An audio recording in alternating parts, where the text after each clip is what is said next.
I hear frequently from women who are struggling with depression.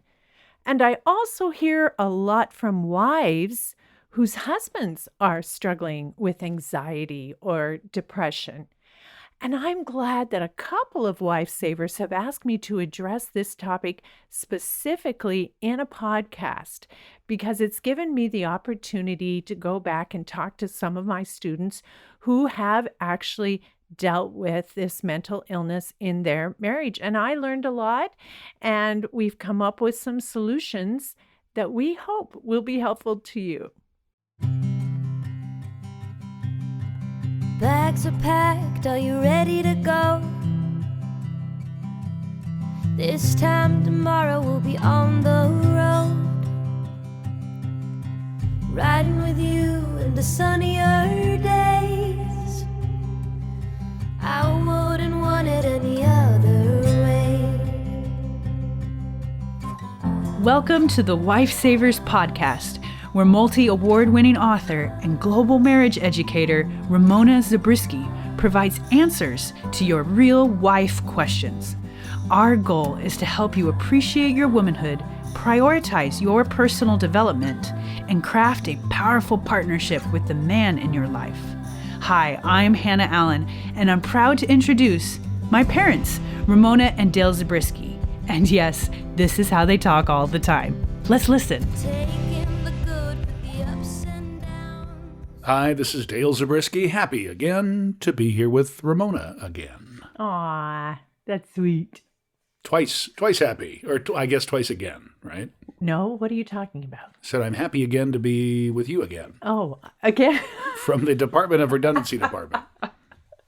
Here we are. The important thing is you're feeling happy? Yeah, I am. I am feeling good. Really? Even after all our travels lately and you're in a lot of pain. We got some back surgery coming up. Yeah, put that on your calendar. So you're trying hard to stay positive, well, that's the and I thing. really appreciate That's it. the whole idea. You gotta work through it. So yeah, that most things in life are like that. Yeah, you I can think, just kind of work through it. You keep going. You but got like a date that you're gonna get to or through. I see. Type thing, where you can focus on. All right, but imagine what it would feel like not to have a date. It was like you're not feeling good. There's something really tough going on, or you don't really have an explanation for feeling bad. Mm-hmm. And there's no end date on it. No one can tell you around this corner, things are going to feel better. That would be really depressing. Yeah. Wouldn't you think? Well, I feel like I maybe have been there somewhat. Really? Over the years. Okay. Where you feel like, will this ever end? Or, I don't want to get out of bed. I don't feel good. And I don't know why. Okay. Type thing. So do you think you've had periods of real depression? And when I say that, I'm talking about a clinical kind of depression. Well, I've never been diagnosed as such. No, you haven't. But I think it's true for most people. They probably go through periods. We can think of some time in our life that we felt that way. Yeah. Well, depression as a clinical sort of depression it's isolating. Let's put it that way. I think that's a good word because you want to be alone, Yes. And you feel like nobody understands. Yes. Right? Okay, so how does that leave your partner feeling? Mm-hmm. And that's where our Throw Me a Wife Saver question, and actually I'm going to use two questions that are hitting this subject from two different points of view. Well, it's a fairly consistent topic, well, listen, right? the reason we're talking about it is because I do get asked about it so often that I think it's worth, addressing. So here's the two different kinds of concerns. One real wife wrote me, my spouse suffers from negativity/depression. I love him, but how do I enjoy time with him and feel connected? Mm-hmm. See, there's that isolation thing. She's feeling isolated too. How do I even enjoy him? How do I enjoy time with him and feel connected, which we know us wives, that's really a priority for us. We want to feel connected, and it goes to explaining just about all of our behavior.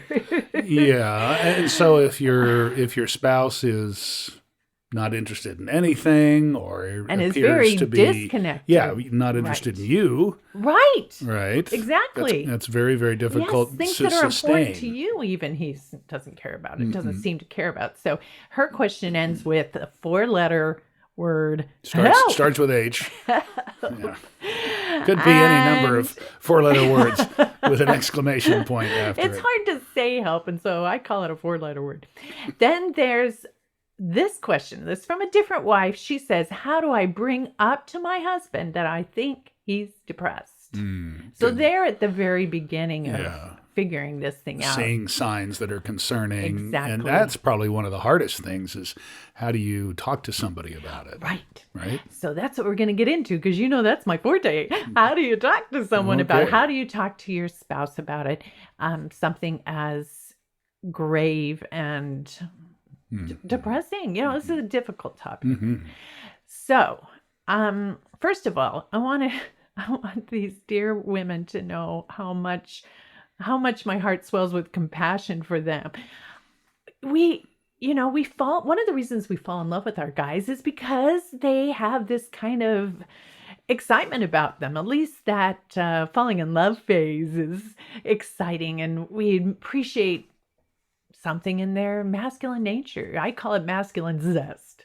And all I mean by that is, we love the way that when he's really at his best, there's this energy about him that makes him ambitious and want to work hard for you, and he dreams big for you, all of that. Right? Yeah, and that we've talked about this in the past, that can be part of courtship and where the guy's trying to really get engaged and it's exciting time. Yes, and his hormones are skyrocketing. Raging. That's right. Yeah. But even, I love that about you today. You've got that kind of, I call it masculine zest. I but wouldn't what call it happens? raging hormones at this point. No, the opposite kind of. But what happens when he it's loses opposite that? of that, or right, when you sense that there's something intangible interfering with his ability to work and play and even love. You can't really touch it. Yeah, you can't put a finger define on it. It's hard right. to. Right. Well, I did a little bit of research. Now, let's say I did a lot of research so that I could answer these questions. In the past, I've had to answer this question. And one of the best sources for all the reading material and stuff that I looked into was from Andrew Solomon, who is a professor of clinical psychology at Columbia University. And you see him a lot in the New Yorker and New York Times. And anyway, I'm going to quote him quite a bit today, but one of the things that I think we need to clarify right up front is the difference between depression, grief, and sadness. Because, for instance, this one WifeSaver is asking us, how do I bring up to my husband that I think he's depressed? So she doesn't know for sure. So maybe this will help. He says, Andrew Solomon, there are 3 things people tend to confuse: depression, grief, and sadness. Grief is explicitly reactive. If you have a loss and you feel incredibly unhappy, and then 6 months later, you are still deeply sad, but you're functioning a little better, it's probably grief. And we talk about the stages of grief. Well, exactly. People go through, you learn you have cancer or somebody dies or something. But there's something of a stage, like you say, or a progression to it. And it will probably ultimately resolve itself in some measure. All right. If you experience a catastrophic loss and you feel terrible, and 6 months later you can barely function at all, then it's probably a depression that was triggered by the catastrophic circumstances. Interesting. The trajectory tells us a great deal. People think of depression as being just sadness. It's much, much too much sadness, much too much grief at far too slight a cause. Oh, so it's not commensurate with the event, basically. Right. Right. Right. Exactly. In Interesting. fact, he makes the point. Or the trigger, maybe, is a word. One of the most enlightening points for me was this: the opposite of depression is not happiness, but vitality. Okay. Isn't that interesting? So energy. Because you and I are not depressed, No. but we get really sad. Yeah, or you're not We're not happy all the time. Right, exactly. That's what I was thinking. We sound like it on the podcast, but we're definitely not happy all the time. I don't go around and ask you, are you happy? Right. No, that would be But- bad. If you ever ask me if I'm happy, I will probably cry on the spot. That's the wrong thing to ask a But woman. you get up in the morning, you go at it, Yes. you do your thing. Yes. Yes. Okay. So what we're going to address now is actual depression, a clinical kind of depression, which doesn't just go away because you want it to. Yeah, right. I think that's a really clear, simple way of defining it. It doesn't go away just because you want it to. And of course, there are behavioral and physical outward manifestations and symptoms that most of us are probably very familiar with, and we could go down. But something we can't see that's going on are changes that I guess you could see if you could cut open someone's brain. Or if you had X-ray vision, you would see a smaller frontal lobe and hippocampus volumes. I'm just telling you what I read. That actually changes in the brain. Yes. Wow. In a real clinically depressed state. And on a micro scale, we couldn't see it with the naked eye. You would see they can detect, abnormal depletion or transmission of certain neurotransmitters like serotonin and dopamine, and specific changes in the REM and slow wave parts of your sleep cycle, and hormone abnormalities such as high cortisol, deregulation of thyroid hormones.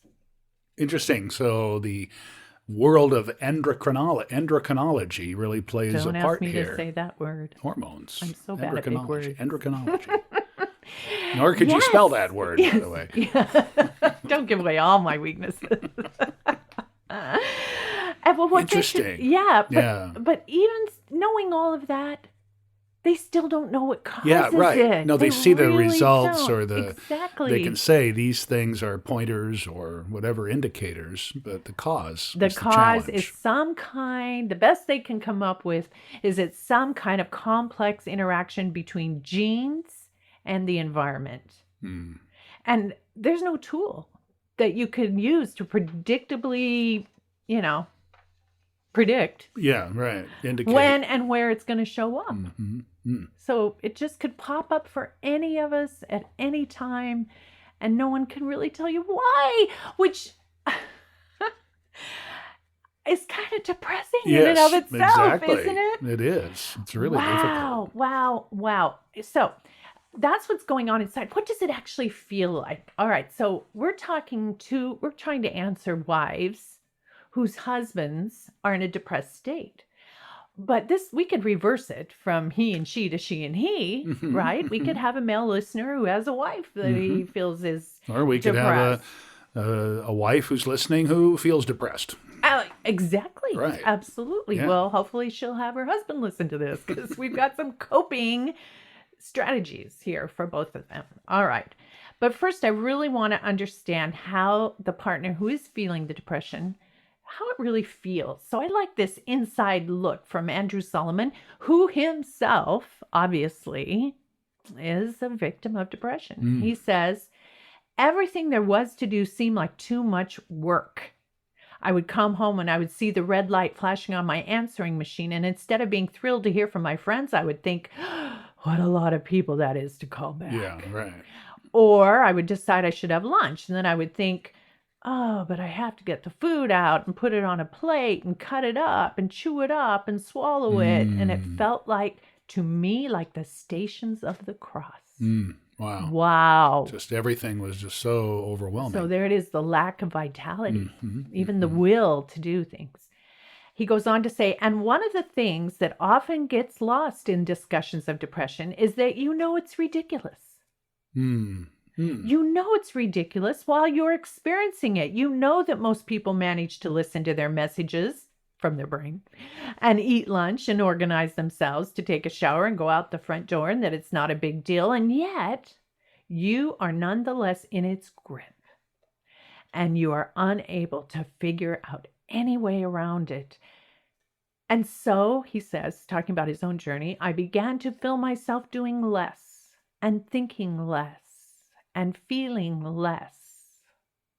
It's really fascinating because sometimes I think we tend to look at people who exhibit depression, and maybe they're close to us or whatever, and we're judgmental and we think snap out of it or whatever. But what's really interesting, I think, in that is that his own personal and also I'm sure other studies is that people, they know they're there, they know that it's stupid this is or wrong. that this just doesn't make any sense. Doesn't make sense. I should be able to change. Which probably makes you just feel worse. Yeah, that you can't. That's the point. It's just this cycle that they end up in. Yikes. Well, there's another aspect of depression, unfortunately, and that's anxiety. Sure. Yeah. So depression and anxiety have their own set of symptoms and challenges. And so it's not like it's not frustrating enough that you're living with one, but research shows that it's not unusual to experience the two of them simultaneously. So Andrew Solomon says, and then the anxiety set in. If you told me that I'd have to be depressed, this goes to what we were talking about right at the top. If you told me that I'd have to be depressed for the next month, I would say, well, as long as I know it'll be over in November, I can do it. But if you said to me, you have to have acute anxiety, but if you said to me, I'm not reading this right, you have to have acute anxiety for the next month. Oh, okay, here we go. He's saying if you told me I had to be depressed for a month, I could do it. But if you told me I have acute anxiety for the next month, I was misinterpreting it. He said, I would rather slit my wrist than go through it. Oh, boy. Wow. It was the feeling all the time, like that feeling you have if you're walking and you slip or trip and the ground is rushing up at you, but instead of lasting half a second, the way that does, it lasted for 6 months. Oh, that's an interesting imagery. It's a sensation of being afraid all the time, but not even knowing what it is you're afraid of. And it was at that point that I began to think that it was just too painful to be alive, and that the only reason not to kill oneself was so as not to hurt other people. So that's anxiety. Wow. So, I think just having a greater appreciation of what goes on for people who are struggling like this, that's really overwhelming to think about. Does it make you feel a little more compassionate? Sure. Yeah, absolutely. Good. I mean, for me, the last thing I have is social anxiety or whatever, right? Which It's a lot hard. of people are challenged with. For me, because, I get up, I talk to 1,000 people at one time, or I can talk to one person, and I like settings like that. So it's hard sometimes to empathize or visualize what that would be like. So that is very powerful. Yeah, just remember the sidewalk rushing up coming at you. up at you for 6 months. Yeah. Well, what I hear from the women that I love working with, who are experiencing this in their marriages, they describe a man, and this is one of the signs for me when I'm like trying to help them figure out what in the heck is going on, is the male masks are in full force. And we have talked about the male masks in other episodes of the podcast, where he puts on a mask to cover up what's going on in his inner world emotionally. So maybe he's picking a fight with her all the time. Or he pulls away, shuts down, he turns off, the stonewalling kind of thing. Or there's even the male mask when he acts like he talks like everything is normal, even when you can tell everything is so not right. And you're trying to get to the heart of it. And he'll say, what do you mean? I'm just, everything fine. Nothing drives a woman crazier because she has that innate sense. She can feel emotion that is not necessarily articulated. Well, and for couples who have spent a lot of time together, years together, you really become in tune when things are not the normal that you've created in your space. So here we have the wife saying, how do I talk to my husband and tell him that I think he's depressed, right? Because she knows he's probably going to pull out one of those male masks on her. How's she supposed to break through there? So how does that make it feel? How does she feel? We've talked about now, or not he, she. Remember, we can do she, the person he, who's but struggling with depression. The partner. Yeah. How does their partner feel? Well, what I hear from women is, why is he taking it out on me? Doesn't he love me? This is especially true when he's picking the fight to cover up the depression. Why won't he share himself with me? Am I worthless to him? These are the questions that are going through your mind. Why does he try to make me into the bad guy? Am I the cause of his problems? Yeah. I mean, you can see when it's not clear and all these signals or conversations are going and these, like you say, these masks come up of where her brain in our example naturally here is gonna go. Yeah. Right. Yeah. So it's like standing on the sidelines, and women hate standing on the sidelines when it comes to relationships and the ones that are important to us. We want to be right in the thick of it. We want to know what's going on in heads and hearts. So standing on the sidelines when your partner is battling depression is a very helpless feeling, a helpless experience. You feel confused, frustrated, overwhelmed, because you feel like every attempt you make to help is rejected. Not just and doesn't work. And that's what she's afraid of. I think true, not just ineffective, but ignored. Rejected or ignored. Ignored is even worse. Yeah. Right. And then you start to feel, maybe I am responsible. Maybe it is me that's causing him to be so negative, And oh boy, ladies, or it could be men, you're not alone. You're not alone. I hear this so much. So again, I'll say it is a very isolating illness. So I you know what? We left something out here. Depression, yes, we think of someone who's negative or, much, much, much, much too sad for much, much too little reason, right? Hopeless, discouraged, but it can also include persistent anger.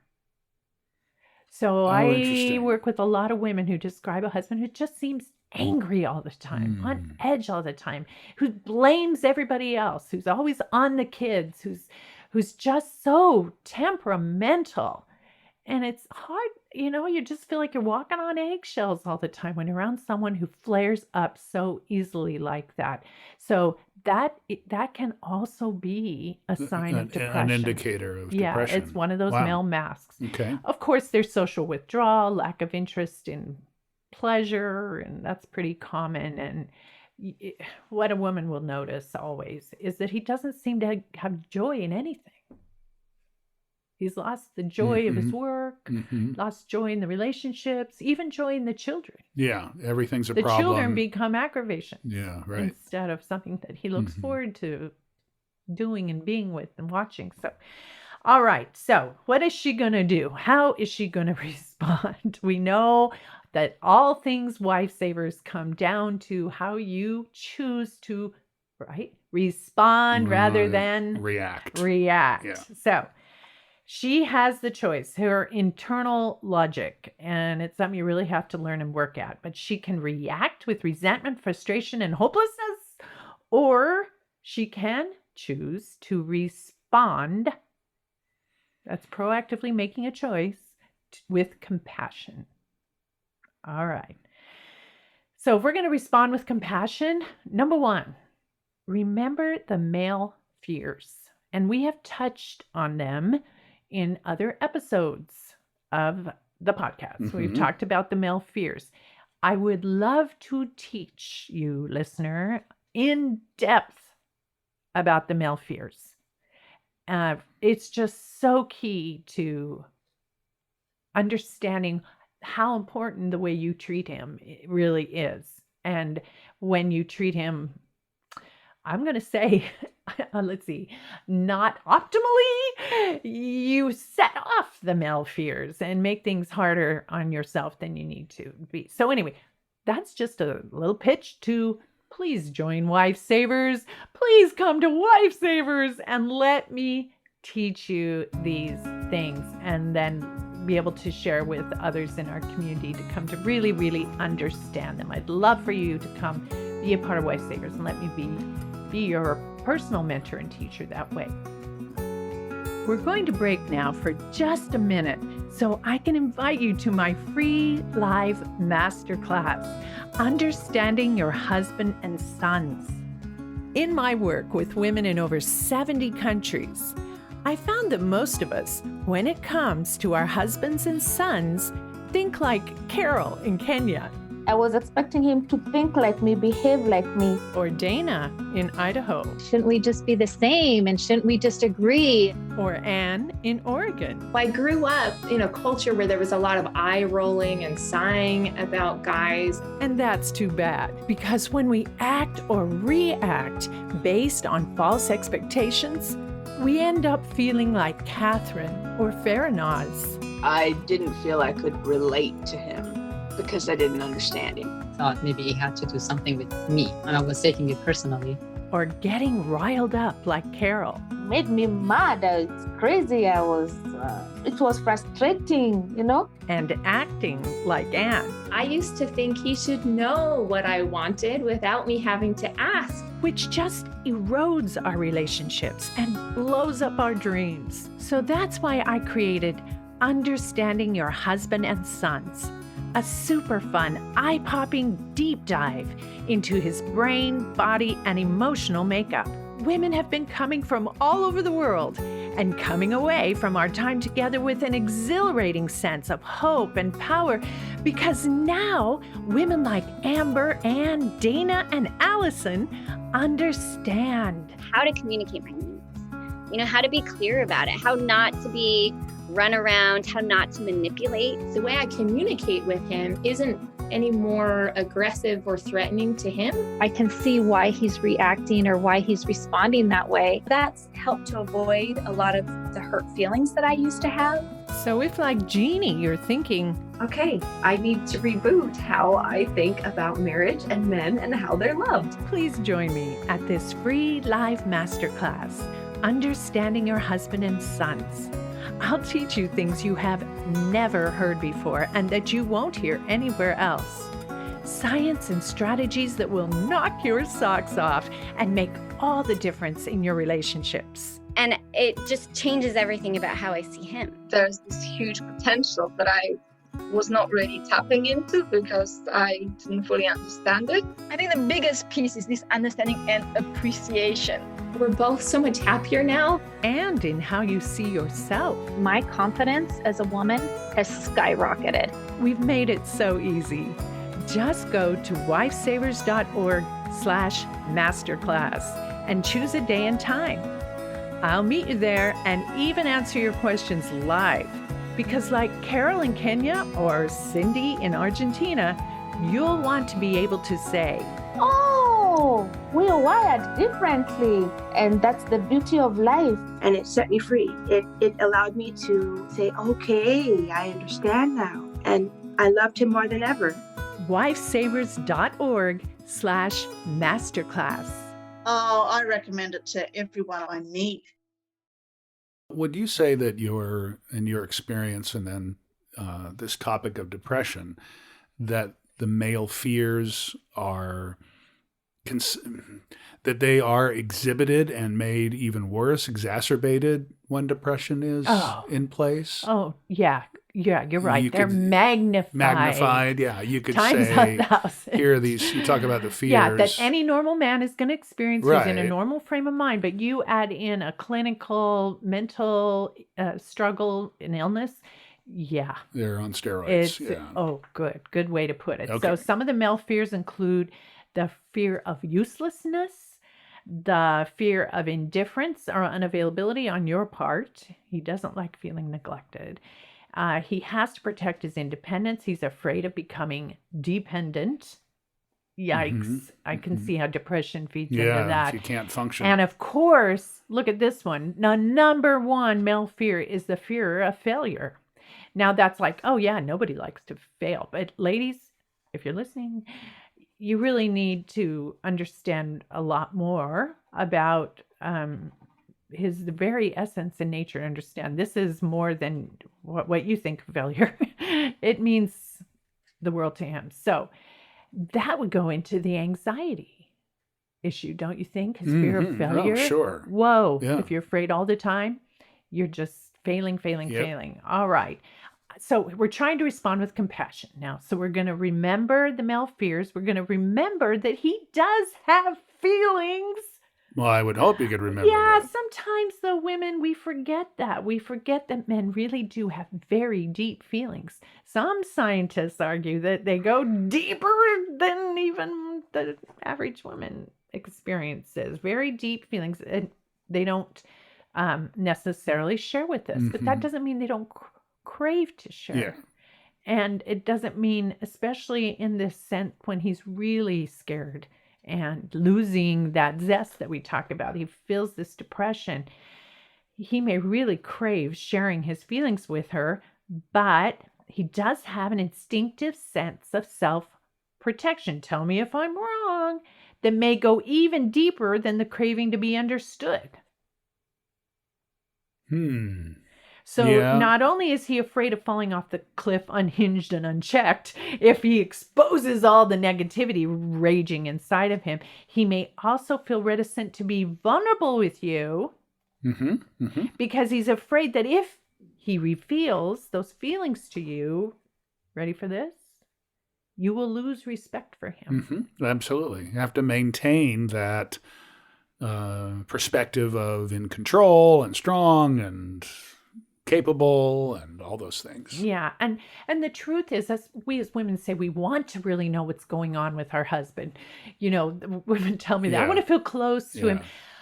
But what they really mean, I'm sorry, this is just what I've learned from working with hundreds of women. I don't mean to be insulting, but what we actually mean is we want him to say, I love you, I love you, I love you, I love you. Let me share with you how much you mean to me. When he starts to share with us negative things and show how truly vulnerable he is, it does unsettle us. We feel a little bit of our world shaking.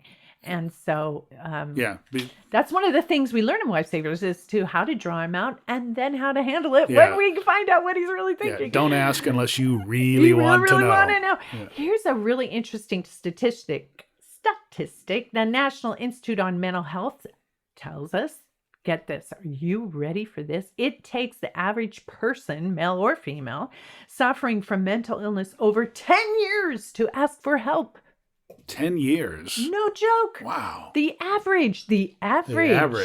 So he could be suffering. He might have been suffering for years and years and years during their marriage.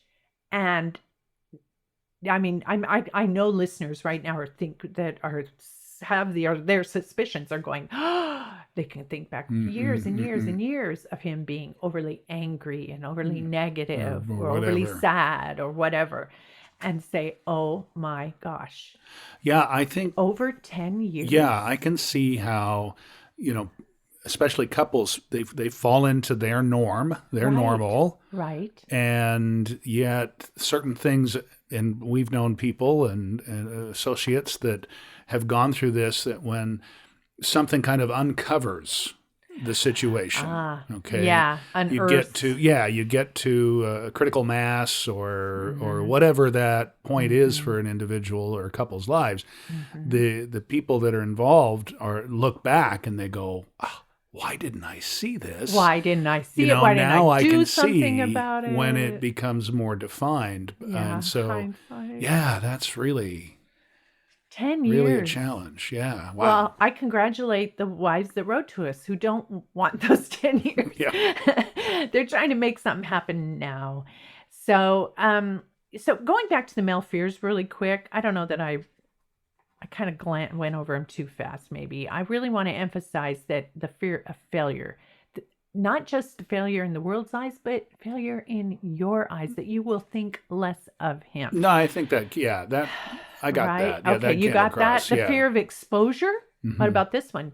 He's afraid to tell you because you might tell others. Yeah, right. No, that's exactly the right. The fear of exploitation, that you might burn him someday with the idea that he's mentally ill, right? Use it against him. Uh-huh. And so when you think about, put on your compassionate self. When you think about how crucial status or respect is to a man, it's his lifeblood. It's his reason for living. And you need to come to WifeSavers to understand more about that.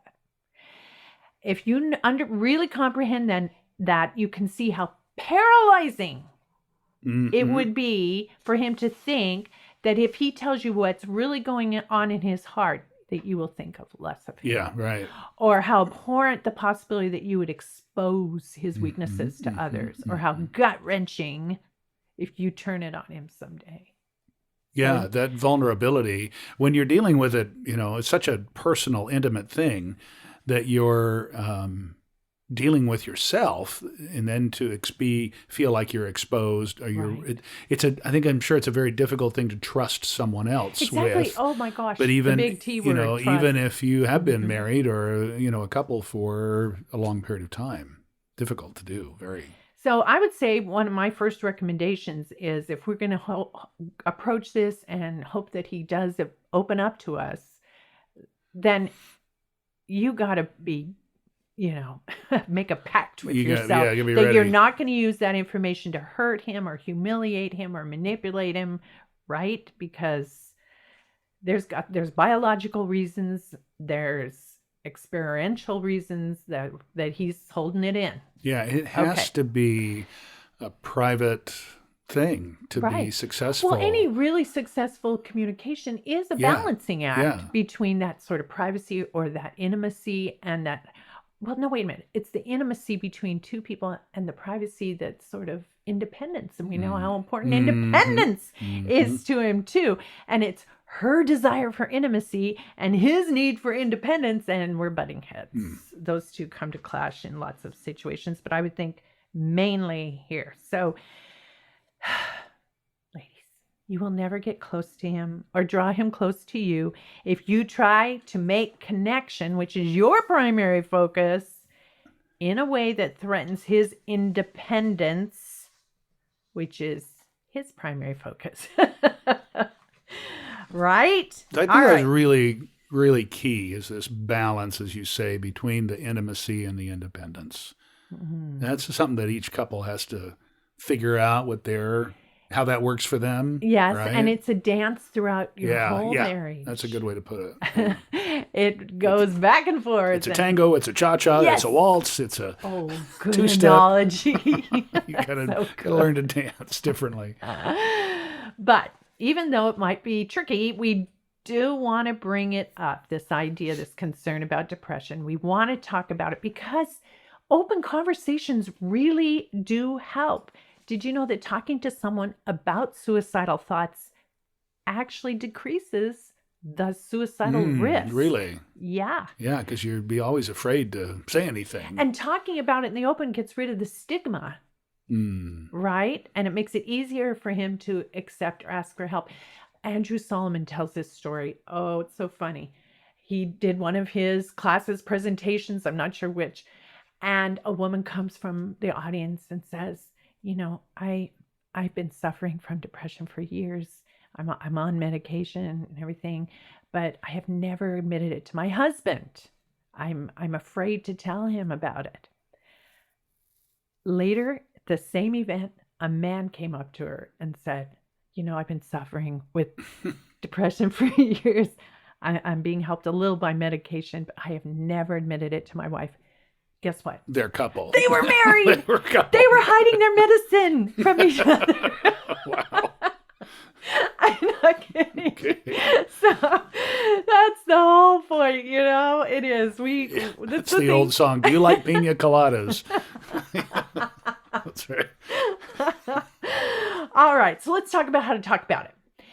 I'm going to, an on-ramp onto a freeway or even on an approach on a bridge, right? That's what we're thinking about. How do we make the first step one? We got to make the approach. How do we do that? Well, it's got to be good time. It's got to be the right place.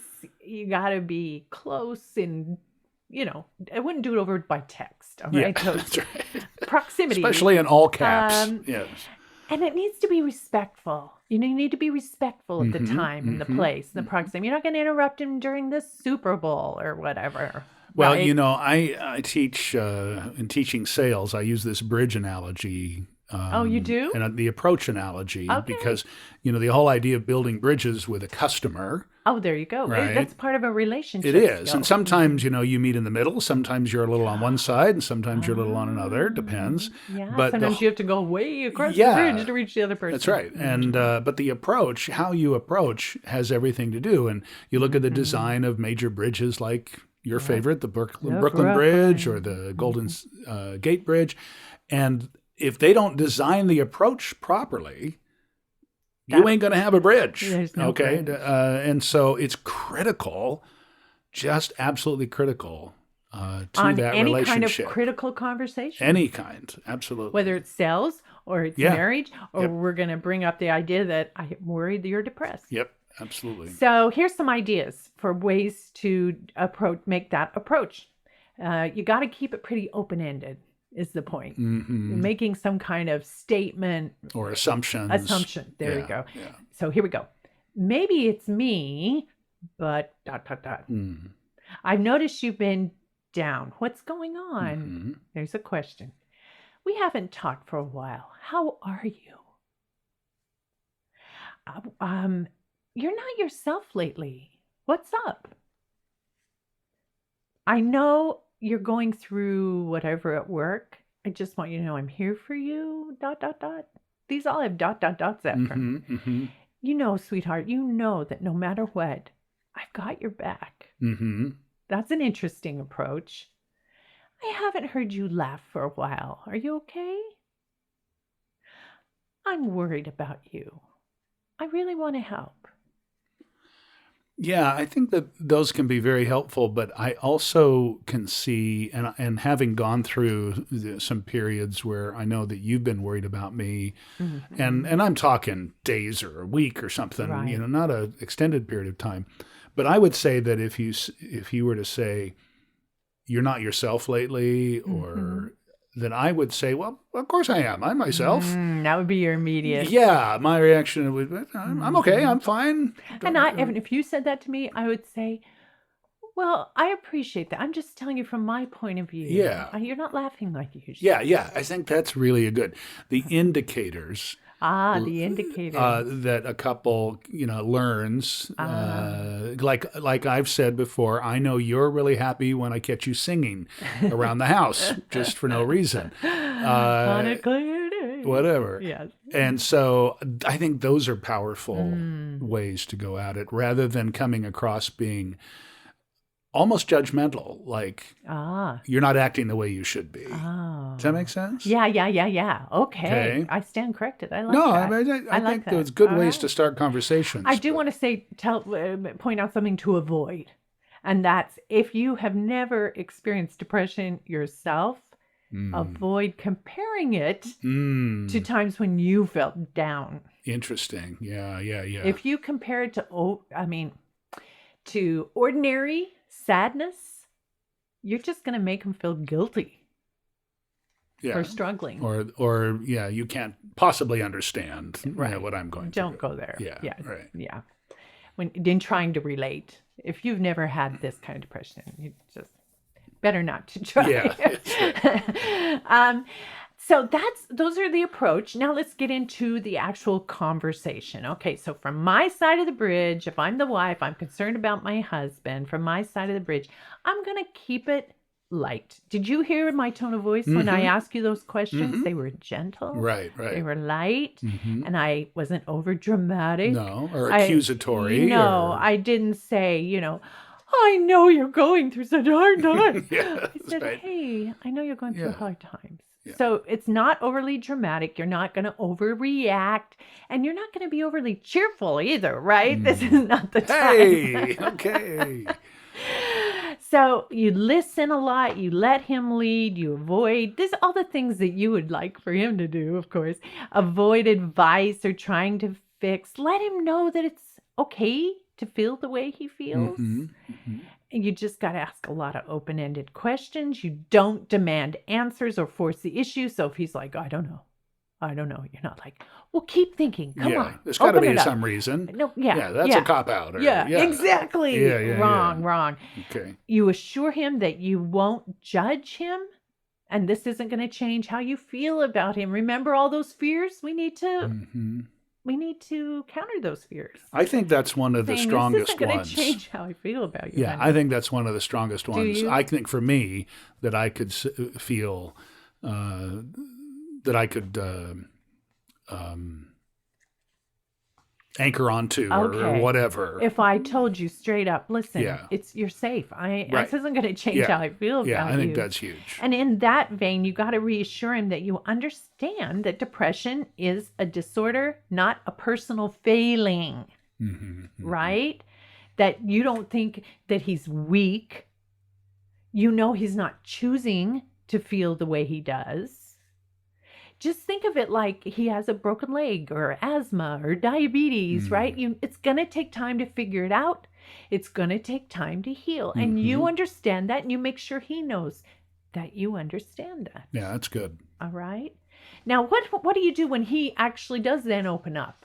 All right. So we've talked about the approach, and we've talked about your side of the bridge. What about when he starts inching his way out on his side of the bridge? That could be one of the scariest times. Yeah, there you go. He's giving you those negative feelings. Like, what are you going to do with them? Wait a minute. Yeah. Exactly. Andrew Solomon says, I love this. You don't think in depression that you've put on a gray veil and you're seeing the world through the haze of a bad mood. You think that the veil has been taken away, the veil of happiness, and that now you're seeing truly.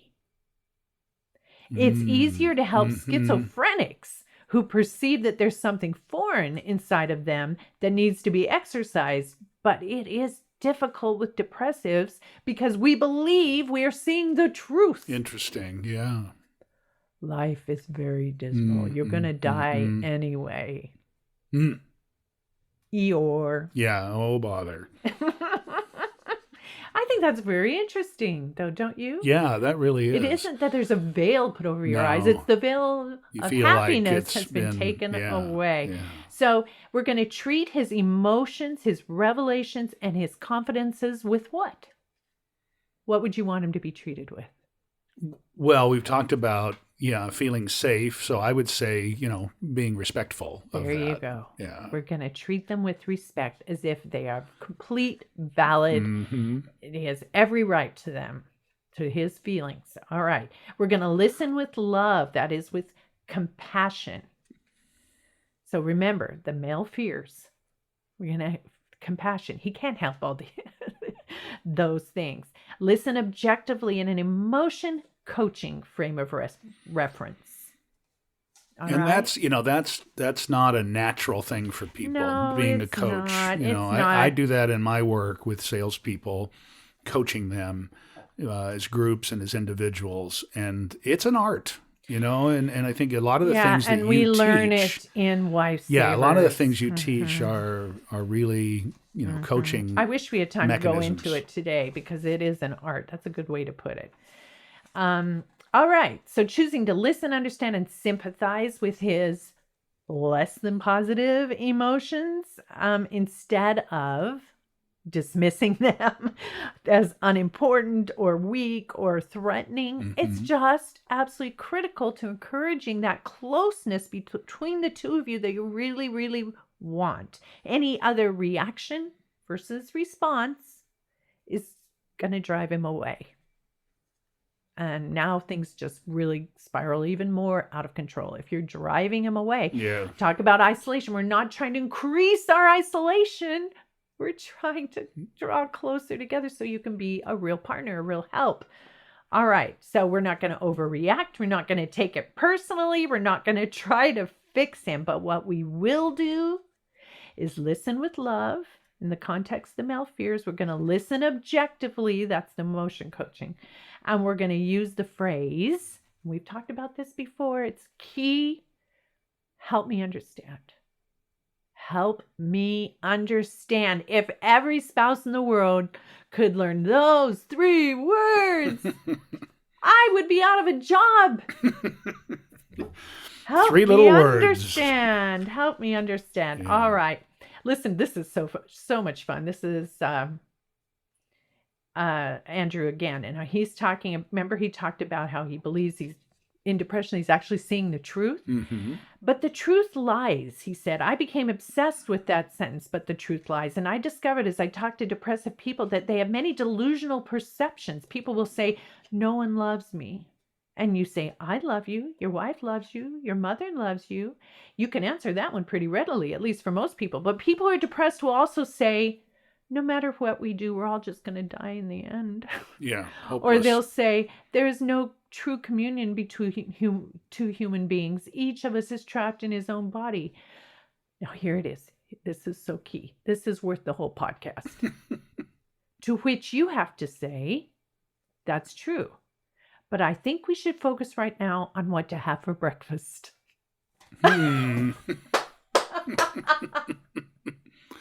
It's the last thing you'd expect him to say. I know we're all ready for these great Columbia University PhD words of wisdom.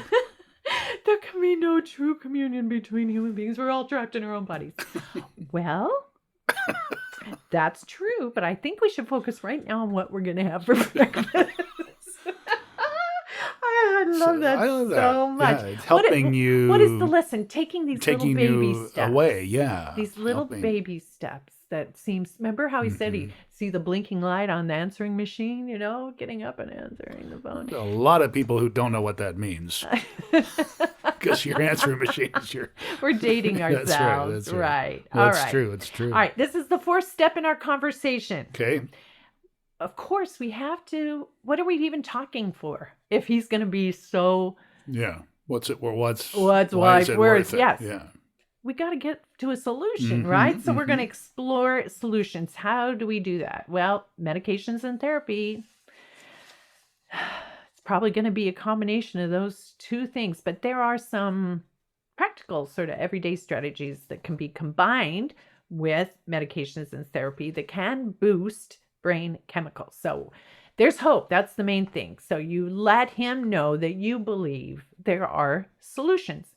And here's how we do that. First, we decide we're going to involve him as much as possible in the solution, exploratory and that decision-making process. So rather than saying, you need to get out of the house and go outside today. You need some sunshine. Get out. You're not going to do it that way. Okay, we got to involve him. So rather we'd say, I'd like to get outside today. Would you rather go for a walk in the park or see a movie? So choices. You're involving him. Yeah, right. All right, so that's number 1, involve him. Number 2, if you're going to offer input when he does open up, be soft about it and do it in the form of a question like, well, what do you think about, or what do you think would happen if... ... So that question approach is the best way to alleviate his fear of losing his independence, if you will. Or coming in and controlling and telling him what to do. You're not going to be controlling. Really, you got to remember that for any man, for most of us actually, it's important for him to be able to think for himself and problem solve independently and protect that independent state. All right. That's number 2. Number 3 is offer to help with specific tasks, like, what would you like for breakfast? Let's focus on what we're going to have for breakfast. Remember, those little steps can seem very insurmountable to a person with depression. So, for instance, you could say, would you like me, or may I look up some therapists in the area? That first step, could I make a list of questions for the doctor's visit? But I'm going to go back to the breakfast thing, because for a lot of people, those, like you say, those little steps are very, very difficult. Especially the first. Yes, steps. right. And so appreciating that just having breakfast can be a big win. Yeah. For people. There you go. Right. Or even making that first phone call to the doctor or whatever. Right. And then fourth, if he refuses or is slow to help himself, do not force anything. It doesn't Patience. work. It never works. So instead, you provide genuine praise for the small successes. And you're going to avoid sarcasm. You're going to avoid accusatory kind of speech. It would be really good to go back to our podcast about turning negative communication to the positive. That'd be a really good sister podcast to listen to this one. And it is one of our most popular episodes. So I know it's a real issue. Turning negative communication to the positive. So see, there's a big difference between I value your mental health and I want to see you accomplish your goals. Now compare that to you never do anything for yourself. Yeah. You never do anything for yourself. You need to do something for yourself. So much better. I value your mental health and I want to see you accomplish your goals. You're ultimately, hopefully, accomplishing the same thing. Yeah, right? Exactly. Negative. But it's just how you get there. How you phrase it. Yeah. That's right. So you just got to keep remembering and keep reminding him that depression is a medical condition, not a weakness or a personality trait. All right. So this is going to be an ongoing challenge. It's not going to happen overnight. It's going to be a process to figure it out and to work with it. And I have some real life examples of that. I have one of my students who, this is how she started to cope herself, because we've talked about helping him. How do you help you? Mm-hmm. She said, I stopped crying every night. Yeah. When the ladies cry, guys, you have like, so she's crying every night, and that's just making it worse on him, Yeah. because he's starting to feel like he's responsible for her sadness. Very difficult. So now he's major failure, right? Right. I stopped micromanaging and planning his future. She says, I became responsible for my own happiness and started dancing. Ooh. And we both became accepting of our circumstances. I started to grow professionally without regrets. She really wanted to be a stay-at-home mom, but she just finally accepted that wasn't realistic. Yeah.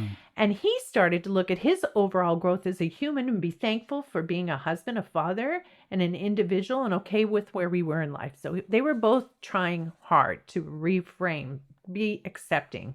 And we both worked together to find the right medication match and the right therapist. And I know from working with my students that that is a process.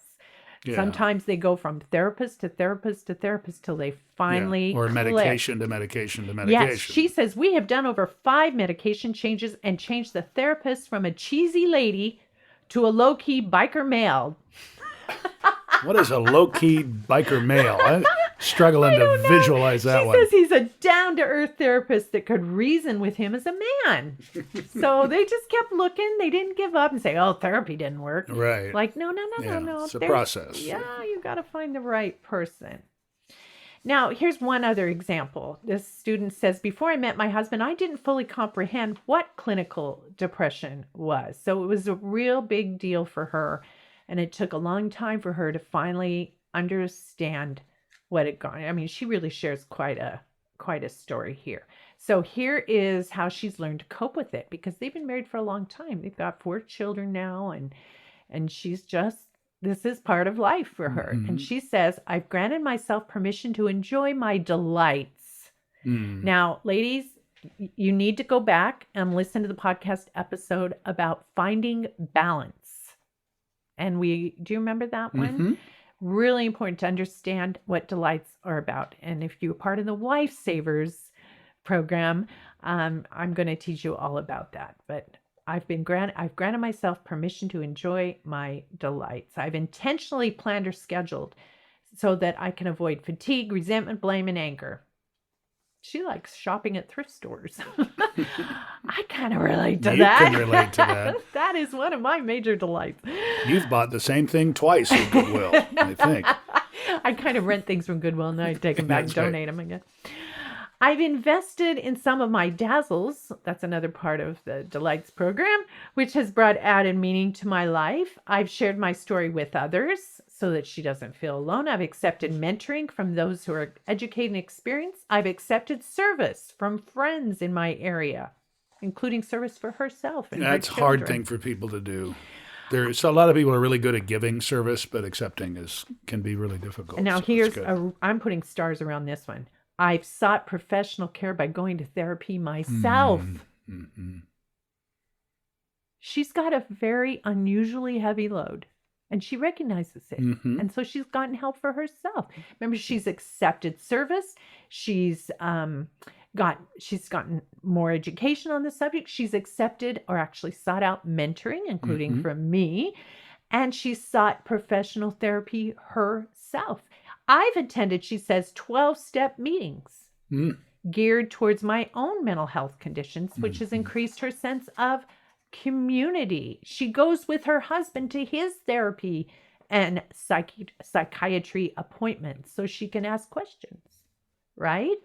She's given herself permission to slow down on all the other commitments in life. Like, I just can't do what I see everybody else doing. Yeah, you change your priorities. Yeah. I've given myself permission to grieve. I've cried, journaled, shared, and acknowledged the death of expectations.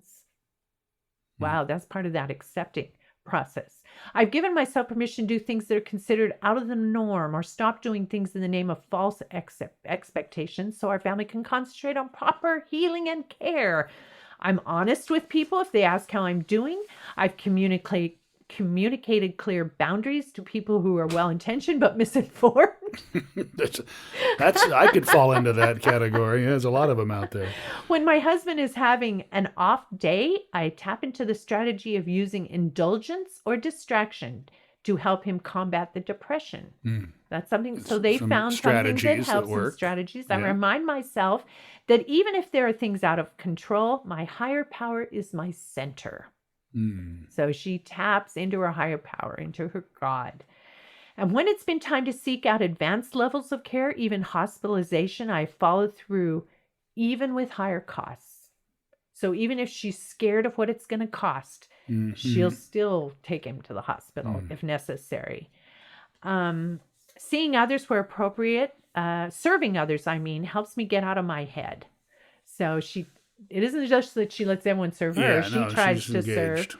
She'll reach out to trusted friends. She likes to listen to uplifting music and books. And I just absolutely love all of those. Those are fabulous strategies. And what a lesson, or lessons she's learned to just manage and cope, and it's multifaceted. Yes, it's not just one thing that's going to solve it. You heard that long list. Yeah, we could have gone into any one of those. Yeah, totally. As being a viable strategy, and she's got a list of like 25 strategies involved there. So it is a multi-pronged approach. But what I love about both of these women now is that they have learned to take care of themselves. Yeah. Depressed people are often perceived as being self-centered, right? Because all the focus and energy is caught up in dealing with their disorder. So you might need to turn to other people, to friends and family members for support and encouragement, for counseling, a support group, to learn those kind of positive coping skills. That's what she did, obviously. And where would be like an absolutely best place in the world to do that? WifeSavers! Come to WifeSavers and you can learn those positive coping skills for yourself. All right, I want to wrap this up with a really fun quote by Heidi Priebe. I think that's how you say her last name. To love someone long-term is to attend 1,000 funerals of the people they used to be. Wow. We could just hit the stop button right now. That's amazing. Say it again. To love someone long-term is to attend 1,000 funerals of the people they used to be. The people they're too exhausted to be any longer. The people they don't recognize inside themselves anymore. The people they grew out of. the people they never ended up growing into. We so badly want the people we love to get their spark back when it burns out, to become speedily found when they are lost. But it is not our job to hold anyone accountable to the people they used to be. It is our job to travel with them between each version and to honor what emerges along the way. Sometimes it will be an even more luminescent flame. Sometimes it will be a flicker that disappears and temporarily floods the room with a perfect and necessary darkness. So, Ramona, the talk around town is about some sort of masterclass that you've got going? Is that what I'm hearing on the underground? And I know you don't like the part about the emotional underbelly. Yeah, that kind of feels like I'm getting ripped open like a fish. You kind of are, but it really opens women's eyes, and I think they're going to love it. All they have to do is go to wifesavers.org/masterclass. Home is with you wherever that may